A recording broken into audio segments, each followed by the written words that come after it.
ओम। मैं गिलगित बल्तिस्तान से शिगर के पहाड़ों से आपसे मुखातिब हूं। जो लोग कहते थे कि गुजरांवाला में, पंजाब में हमें एक पीडीएम की तहरीक एक शादी हॉल नहीं बना सकते हैं, आप सब ने दिखाया। आपने ना सिर्फ गुजरांवाला स्टेडियम को भरा दिया, मगर उसके इर्द गिर्द के सारे सड़कों को भराकर इस्लामाबाद को एक वाज़ेह पैगाम भेजा था। जो कहते थे कि कराची का जलसा नाकाम होगा, मज़ारे कायद के इर्द गिर्द जो आवाम के समंदर ने तारीखी जलसा करके अपना रेफरेंडम का फैसला सुना दिया, और आज क्वेटा में पाकिस्तान डेमोक्रेटिक मूवमेंट के इस जलसा को कामयाब करके आपने ना सिर्फ पूरा मुल्क मगर पूरा दुनिया को दिखा दिया है कि पाकिस्तान के अवाम एक तरफ है और सिलेक्टेड हुकूमत और उनके सहूलतकार दूसरी तरफ है।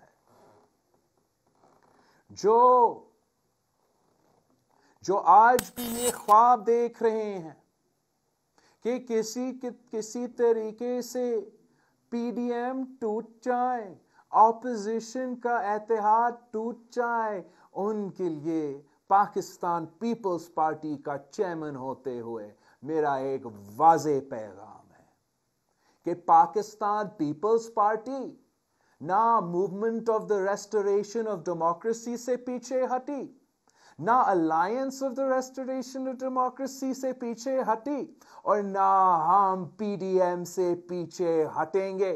बड़े मेहनत से, बड़े मुश्किल से इस पाकिस्तान डेमोक्रेटिक मूवमेंट की बुनियाद हमारा एपीसी में रखी गई। हम आगे 2 कदम भर सकते हैं, मगर पीछे हटने वाले में से नहीं है। साथियों, मैं पूछता हूं कि आप इस मुल्क का सबसे बड़ा सूबा होने के बावजूद, इस मुल्क के सबसे ज्यादा वसाइल के मालिक होने के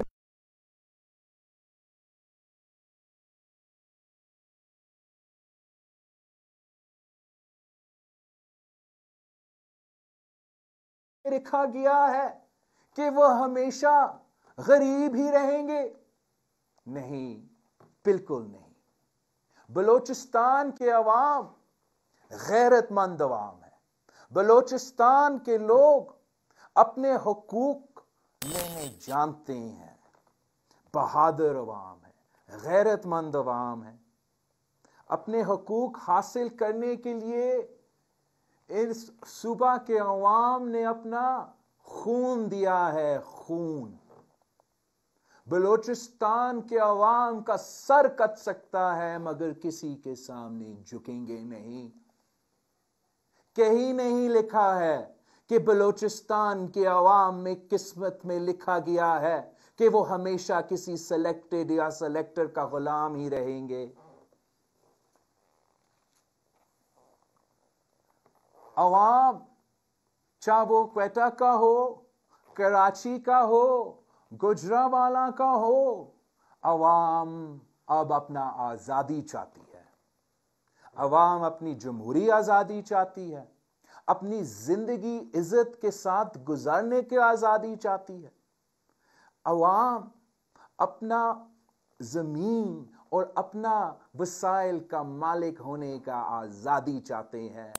अवाम गुर्बत से आजादी चाहते हैं, बेरोजगारी से आजादी चाहते हैं, भूख से आजादी चाहते हैं, सोचने की आजादी चाहती है, बोलने की आजादी चाहती है, सांस लेने की आजादी चाहती है। ये किस किस्म की आजादी है जहां ना अवाम आजाद, ना सियासत आजाद, ना सहाफत आजाद, ना हमारा अदलिया आजाद। आपको आपका आजादी दिलवाने के लिए, आपको आपका हक दिलवाने के लिए आज इस मुल्क के सारे जमहूरी कुव्वतें, सारे जमहूरी जमातें ना सिर्फ एक स्टेज पे हैं, मगर हम सब एक पेज पे हैं। और अब बाकियों को अवाम का स्टेज पे, अवाम का पेज पे आना पड़ेगा, वरना इन सब को घर जाना पड़ेगा।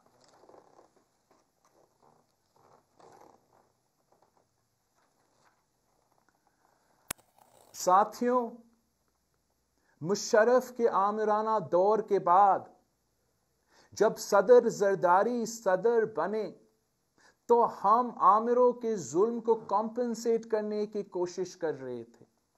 आमरीत ने बलोचिस्तान को क्या दिया है? नौजवानों के मश्क शुदा लाशें दिए हैं। इस मुल्क के शहरियों अगवा करके आमिर मुशर्रफ ने इस मुल्क के शहरियों को अगवा करके दूसरे मुल्क को बेचे हैं।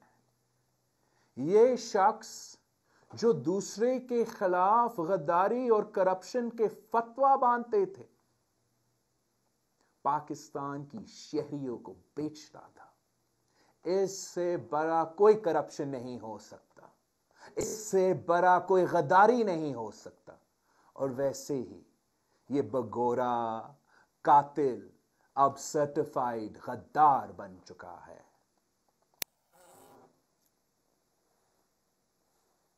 जिस शख्स ने अपना हवाई जहाजों को बेचकर अकबर भुट्टी को शहीद किया था, जिसने शहीद मोहतरमा बेनजीर भुट्टो को दहशतगर्दों के सहूलतकार बनकर शहीद कर दिया, आज तक कोई उसका हिसाब नहीं ले सका। सदर जरदारी ने बलोचिस्तान के साथ माजी में जो जुल्म हुआ था, उसका ना सिर्फ रियासत की तरफ से माफी मांगी, मगर वो काम शुरू किया था जो बलोचिस्तान के महरूमियों को दूर कर सकता था। 18वीं तरमीम के सूरत में जमहूरियत को बहाल किया, सूबों को वो हकूक दिए जो 70 साल से उनका हक था मगर उनको नहीं दिया गया। वो सूबाई खुद मुख्तारी जो बलूचिस्तान के अवाम के मुतालबा था, जो भुट्टो का वादा था, हमने 18वीं तरमीम में पूरा कर दिया। अपना वसाइल की मालकी, अपना रिसोर्सेज का कानूनी तहफ़्फ़ुज़ पाकिस्तान पीपल्स पार्टी और जो सारे जमहूरी कुव्वतों ने मिलकर 2008 में बलूचिस्तान के अवाम के लिए करवाया था। हमने तारीख में इंसाफ NFC अवार्ड करके सारे सूबों को उनका हक पहुंचाया। आगाज़े हुकूक़े बलूचिस्तान एक तारीखी कदम था जिसको सूबों के सारे मसाइल का हल का शुरुआत था, मगर अमल नहीं हो रहा। आगाज़े हुकूक़े बलूचिस्तान में आईनी इस्लाहात थे, जिसमें 1973 की आइन की बहाली, 18वीं तरमीम, NFC अवार्ड, ऑयल और गैस के जो रॉयल्टीज थे, सियासी रेकन्सिलिएशन भी था कि बलूचिस्तान में जो सारे सियासी कैदी थे उनको रहा करके बलूचिस्तान के अवाम और अवामी कुव्वतों और जमहूरी कुव्वतों के रेकन्सिलिएशन के साथ सारे सियासी मसले हल करने के मौका मिला। हमने इंतजामी इस्लाहात करना था, मुआशी इस्लाहात भी किए। एक तो सबको पता है कि हमने NFC अवार्ड करके सारे सूबों को वसाइल दिए ताकि सूबे अपने अवाम पे खर्च कर सकते और ये पैसा इस्लामाबाद में ज़ाया नहीं होता। लेकिन साथ साथ हमने बलूचिस्तान के लिए ख़ास तौर पे ये बंदोबस्त किया था कि जब वफाक से कम पैसा आता है, भले बाकी सूबों को उनके फंड्स में कटौती हो, मगर हमने बलूचिस्तान के NFC को प्रोटेक्शन दिया कि हमेशा उनको उनका हक दिया जाए। साथ साथ जो बलूचिस्तान के ड्यूज थे 1954 से लेके 1991 तक, जो आपके रॉयल्टीज है, ऑयल एंड गैस के रॉयल्टीज है, वो 120 अरब रुपया का बनता था। उसका भी वादा कि हम वापस बलूचिस्तान के अवाम को वफाक से दिलवाएंगे। इंसानी हकूक में बहुत से रिफॉर्म्स किए, मिसिंग पर्सन्स के लिए, लापता अफराद के लिए मिसिंग पर्सन कमीशन बनाया, वो इतना इफेक्टिव नहीं रहा, मैं उसमें बाद में बात करता हूं। वसीले तालीम हमने किया ताकि यहाँ के बच्चे, बलूचिस्तान के नौजवान को तालीम के मौके मिले। HEC में, हायर एजुकेशन में कोटा रखे बलूचिस्तान के नौजवानों के लिए। ये सब कुछ सिर्फ और सिर्फ एक शुरुआत था, मगर इनसे ये शुरुआत भी बर्दाश्त नहीं हुआ, ये आगाज भी बर्दाश्त नहीं हुआ, और आगाज़े हकूक़ बलूचिस्तान को हमने आज तक 100% इंप्लीमेंट नहीं किया। अगर आज भी इंप्लीमेंट होता तो बलूचिस्तान के बहुत से मसाइल हल हो सकते थे और हल हो सकते हैं।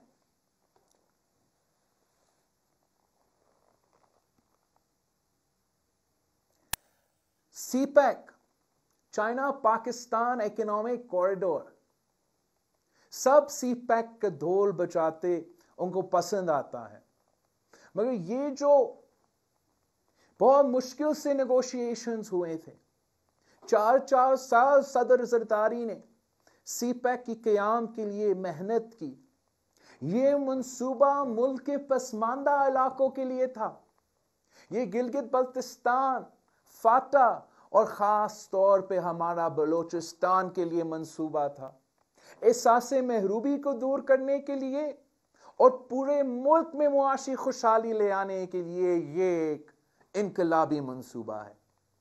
लेकिन जो आज CPEC कहते हैं, इसको गेम चेंजर कहते हैं, आपको समझना चाहिए, सोचना चाहिए, समझना चाहिए कि बलूचिस्तान और बलूचिस्तान के अवाम के गवादर के बगैर गिलगित बल्तिस्तान और गिलगित बल्तिस्तान के सरहदों के बगैर आपका कोई CPEC नहीं बनता, कोई CPEC नहीं होता। इस मुल्क के लिए CPEC के तौर पे जो मुआशी तरक्की होनी है, जो गेम चेंजर होनी है, वो नहीं होता। अगर CPEC है, पाकिस्तान की मुईशत में एक गेम चेंबर के तौर पे CPEC आया है, तो हमें शुक्रिया कहना चाहिए गवादर के अवाम के और गिलगित बल्तिस्तान के अवाम के। इतने साल हो चुके हैं गवादर और गिलगित बल्तिस्तान के अवाम को ये क्यों महसूस हो रहा है कि इस CPEC में उनके लिए कोई फायदा नहीं। गवादर हो या गिलगित बल्तिस्तान हो, यहां के अवाम को हमने आज तक CPEC का असल फायदा क्यों नहीं पहुंचाया। हमें मुकामी लोगों को CPEC का फायदा पहुंचाना पड़ेगा अगर हम चाहते हैं कि CPEC का मंसूबा कामयाब हो। और अगर CPEC को कामयाब होना है तो सबसे पहले उनको तरजीह देनी है। हमने जो थर कोल मंसूबे में इस पे पूरा कोशिश किया, पूरा फोकस किया कि सबसे पहले फायदा हो तो मुकामी अवाम का। मैं आपको बताऊं कि थर कोल मंसूबे में 71% जो एम्प्लॉइज है, 71% जो हमारा सिंध थर कोल मंसूबा में जिनको रोजगार मिला है, वो 71% लोग मुकामी थर के अवाम है, वहां के अवाम है। फिर जो 20% लोगों को रोजगार मिला उसी थर कोल में, वो बाकी सूबा से ताल्लुक रखते हैं। और फिर उसके बाद जो 9% रहता है, उस 9% में से बाकी मुल्क से और बैरून मुल्क से भी कुछ लोग को नौकरी का मौका दिया। यही तरीका है कि आप मुकामी अवाम को फायदा पहुंचाएं। हमने वहां के अवाम के लिए जो मालिक है सिंध का, थर का, कोयला का, उनको उस यूनियन काउंसिल में मुफ्त बिजली पहुंचाते हैं, इसलिए ये उनका हक है। अगर उनका कोयला से फैसलाबाद की इंडस्ट्री चल सकता है तो उनका हक है कि उनको मुफ्त बिजली दिया जाए। हमने उनके लिए तालीमी इदारे, सेहत के इदारे खड़े किए हैं, और ये ही मॉडल है जो मुकामी लोगों को सीपैक के साथ जोड़ता है। जो हम तजवीज करेंगे कि जहां भी सीपैक के मंसूबे हैं वहां इस किस्म का मंसूबा बंदी किया जाए ताकि मुकामी लोगों को सबसे पहला फायदा हो। अगर ये काम किया जाएगा तो सीपैक का से तरक्की मिलेगा, सीपैक कामयाब भी होगा, वरना इसका नुकसान भी हो सकता है, खतरे भी हो सकते हैं। इमरान ने तो सीपैक को क्या कामयाब करना था, वो तो सीपैक को नाकाम चलाने की साजिश चला रहे हैं। इमरान ने तो बलूचिस्तान को कुछ नहीं दिया, कुछ नहीं, एक मंसूबा नहीं, ना सीपैक का मंसूबा, ना वफाकी हुकूमत का मंसूबा। उल्टा वो आपसे अभी तक छीनना चाह रहा है, कब्जा करना चाह रहा है आपके आइलैंड्स पे, आपके कोस्टल आइलैंड्स पे। रात के अंधेरों पे एक ऑर्डिनेंस निकालता है और आपके आइलैंड्स पे कब्जा करने की कोशिश करते हैं। मैं जानता हूं कि इस स्टेज पे मौजूद सारे सियासी जमातें पीटीआई की हुकूमत को, ना सिंध के आइलैंड्स को, ना बलूचिस्तान के आइलैंड्स को कब्जा करने देंगे। इमरान तो ना सिर्फ सीपैक को नाकाम करवाना चाह रहा है, इमरान ने पाकिस्तान की पूरा मईशत को तबाह किया है। ये तबाही है, तब्दीली नहीं। तारीख में सबसे ज्यादा गुर्बत, तारीख में सबसे ज्यादा बेरोजगारी, तारीख में सबसे ज्यादा महंगाई, ये है इमरान और इमरान के सहूलतकारों के तब्दीली। आज क्वेटा में जो खाने पीने के अशिया है उनके कीमत देखे। आटा का, मैंने सुना है कि आटा का 1400 रुपये पे, और आपके जो तंदूर वाले हैं वो भी सरापा एहतजाज है। टमाटर 200 रुपया, दाल 300 रुपया, मुर्गी 300 रुपया, और दवाइयों को देखे। इस दौर में जहां हम एक ग्लोबल पैंडेमिक से गुजर रहे हैं, कोई हफ्ता नहीं गुजरता जहां इमरान दवाइयों की कीमत में इजाफा नहीं करता। ब्लड प्रेशर का दवाई पहले 150 रुपये होता था, अब 400 रुपया है। शुगर का, डायबिटीज का दवाई, जो पूरे पाकिस्तान में डायबिटीज एक बहुत बड़ा मसला है, 600 रुपया से लेके 1000 रुपया पहुंच चुका है। जो एस्मा है, इनहेलर जो आपको मिलता है एस्मा के लिए, जब सांस लेने की तकलीफ होता है, वो 900 रुपया से अब 1500 रुपया तक पहुंच चुका है।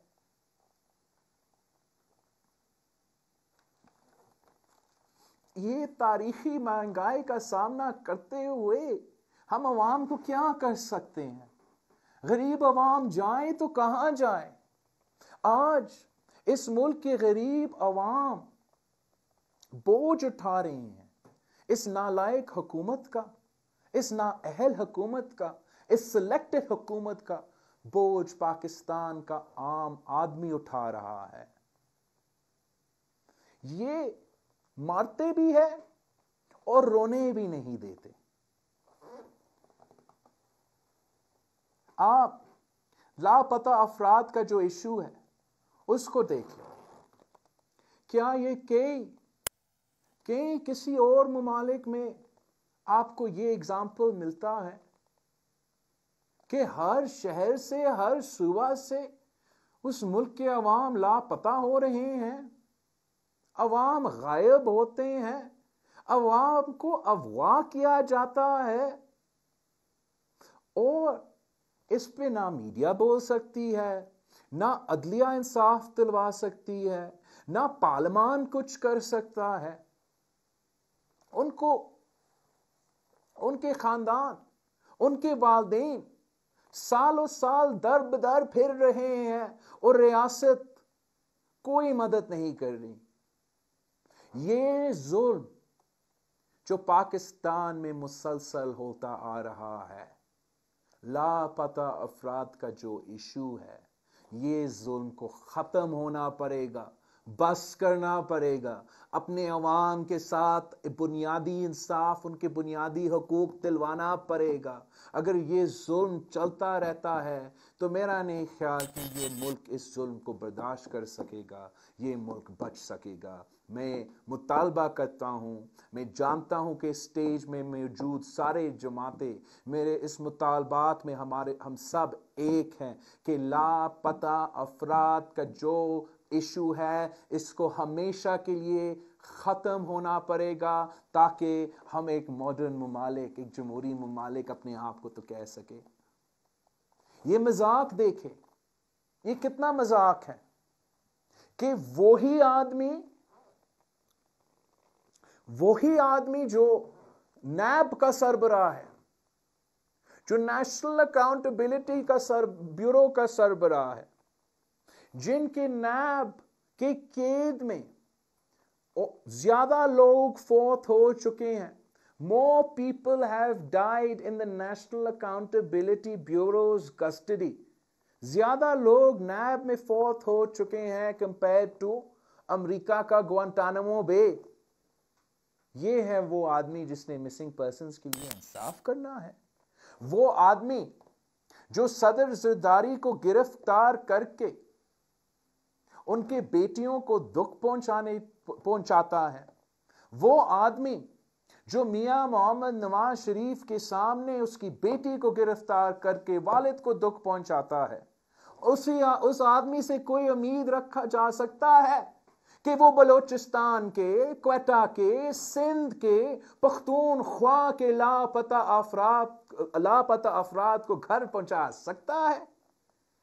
ये इंसाफ के साथ मजाक है, ये इन खानदानों के साथ मजाक है कि इस जालिम आदमी को ये रिस्पॉन्सिबिलिटी मिला है कि वो लापता अफराद को बाजियाब करे।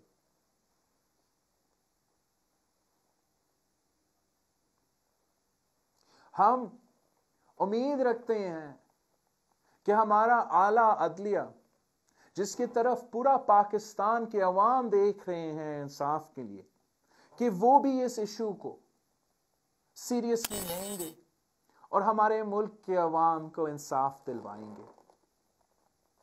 इसी अदलिया ने, हमारा सुप्रीम कोर्ट ने ख्वाजा साद रफीक के केस में नैब को सियासी इंतकाम का इदारा करार दे दिया, गैर जमहूरी इदारा करार दे दिया, गैर आईनी इदारा करार दे दिया। तो हमें फिर थोड़ा सा कैसे लगेगा जब वही इदारा, वही अदलिया कहता है कि नैब के जो केसेस है उनको रोज की बुनियाद पे सुनाया जाना चाहिए, रोजाना की बुनियाद पे सुनना चाहिए। उम्मीद है कि अगर सुप्रीम कोर्ट ऐसा हुक्म नैब के लिए दिलवा सकती है तो जल्द ही हमारा ऑनरेबल सुप्रीम कोर्ट रोजाना की बुनियाद पे हमारा मिसिंग पर्सन्स का भी केस लगाएगा। उम्मीद है कि हमारा सुप्रीम कोर्ट रोजाना की बुनियाद पे शहीद अकबर बुट्टी कत्ल केस भी सुनेगा। उम्मीद है कि हमारा सुप्रीम कोर्ट शहीद जुल्फिकार अली भुट्टो का अदालती कत्ल केस को भी रोजाना की बुनियाद पे सुनेगा। उम्मीद है कि शहीद मोहतरमा बेनजीर भुट्टो के कत्ल केस हमारा सुप्रीम कोर्ट रोजाना की बुनियाद पे सुनेगा। कुछ हम उम्मीद ही रखते हैं कि हमारा मौजूदा सुप्रीम कोर्ट, हमारा आज का सुप्रीम कोर्ट इंसाफ के साथ देगा, जमहूरियत के साथ देगा, अवाम के साथ देगा और माजी की तरह माजी की तरह, इसलिए आपको पता है कि माजी में हमारा अदलिया ने अफसोस के साथ हर आमर के साथ दिया है, गैर जमहूरी कुव्वतों के साथ दिया है। मगर हम अब उम्मीद रखते हैं, अब हम उम्मीद रखते हैं कि आला अदलिया जमहूरियत के साथ देंगे, इंसाफ के साथ देंगे, और जो जुल्म माजी में होता रहा, जहां the judiciary of Pakistan has served as the midwife to dictatorship and authoritarianism, अब ये गलती फिर से रिपीट नहीं होगा और हर फैसले में आला अदलिया सिर्फ और सिर्फ जमहूरियत और इंसाफ के साथ देगा। इमरान खान का ये कोशिश है, इमरान खान का ये कोशिश है कि वो इस मुल्क के हर इदारा को, इस मुल्क की हर इदारा को इमरान खान अपना टाइगर फोर्स में तब्दील करना चाहता है। क्या आप इनको यह करने देंगे? मैं जानता हूं कि पाकिस्तान पीपल्स पार्टी और पाकिस्तान पीपल्स पार्टी के जियाले इमरान खान को इस मुल्क के इदारों को तबाह नहीं करने देंगे, टाइगर फोर्स में तब्दील नहीं करने देंगे। पूरी दुनिया ने देखा कि कराची में क्या हुआ, जिस नाइंसाफी के साथ मरियम शरीफ और कैप्टन सफ्दर के साथ जो जुल्म हुआ, मगर साथ साथ पूरी दुनिया ये भी देखा कि इमरान खान सिंध पुलिस को अपना टाइगर फोर्स बनाने की कोशिश कर रहा था। और मैं सलूट करता हूं सिंध पुलिस को जो इमरान खान का टाइगर फोर्स नहीं बने। यही उसका कोशिश है। इमरान खान चाहता है कि पाकिस्तान का रेंजर्स को भी वो टाइगर फोर्स में तब्दील करे। इमरान चाहता है कि इस मुल्क का इंटेलिजेंस एजेंसीज, हमारा आईएसआई, जो भारत और पूरी दुनिया डरते हैं, इमरान खान कोशिश कर रहा है कि हमारा आईएसआई को भी उनका अपना टाइगर फोर्स में तब्दील किया जाए। हम इनको इजाजत नहीं देंगे। आज भी आपने देखा क्वेटा के एयरपोर्ट में, आज नहीं कल रात, क्या हुआ? एक मुंतखब नुमाइंदा जो जनूबी वजीरिस्तान से ताल्लुक रखता है, मोहसिन दावर साहब को एक क्वेटा की एंट्री की इजाजत नहीं है। ये इस मुल्क में हमें दूसरे सूबे में दाखिल होने के लिए वीजा की जरूरत है? मुझ पे भी पाबंदी लगाई गई कि मैं बलोचिस्तान में इलेक्शन कैंपेन में नहीं आ सका, और आज मैं देख रहा हूं कि एक मुंतखब नुमाइंदा को इजाजत नहीं दे रहे हैं। ये तो हमारा एएसएफ को भी टाइगर फोर्स में तब्दील करना चाह रहे हैं। ये फ्रंटियर कोर को भी अपना टाइगर फोर्स में तब्दील करना चाह रहा है। इमरान तो इस मुल्क का अदलिया, आपने नहीं देखा उस दिन कैसे वो हुक्मनामा जारी कर रहा था अदलिया के लिए अपना तकरीर में, वो हमारा अदलिया को टाइगर फोर्स बनाएंगे, इसको इजाजत नहीं देंगे। और ये तो हमारा फौज को भी टाइगर फोर्स में तब्दील करना चाह रहा है। कोई पाकिस्तानी इमरान को यह इजाजत नहीं देगा। हम अपने सारे अदारे को ओन करते हैं, ये हर पाकिस्तानी के इदारे हैं, ये हर पाकिस्तानी जमात के इदारे हैं। ये किसी एक जमात के इदारे नहीं हैं, किसी एक शख्स के इदारे नहीं हैं, ये पाकिस्तान के अवाम के इदारे हैं, इमरान के टाइगर फोर्स नहीं। और जब तक हम में दम है, हम इमरान खान को हमारे इदारे तबाह नहीं करने देंगे। उनके सियासी रोल को हम इजाजत ही नहीं देंगे कि वो कोई सियासी कदम उठा सके। और यही हमारा अपील है, यही हमारा मुतालबा है, यही वजह है कि हम पूरे पाकिस्तान से, आज क्वेटा से, पूरे पाकिस्तान से अपील कर रहे हैं कि पाकिस्तान डेमोक्रेटिक मूवमेंट का साथ दे, हमारा साथ दे, ताकि हम पाकिस्तान के इदारे को बचा सके, ताकि हम पाकिस्तान को बचा सके, आपका जमहूरियत को बहाल कर सके, आपका आजादी को बहाल कर सके।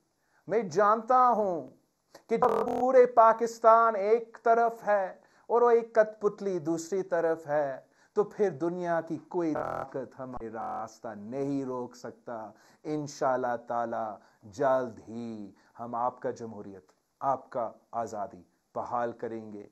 आप सबका बहुत बहुत मेहरबानी। पाकिस्तान जिंदाबाद।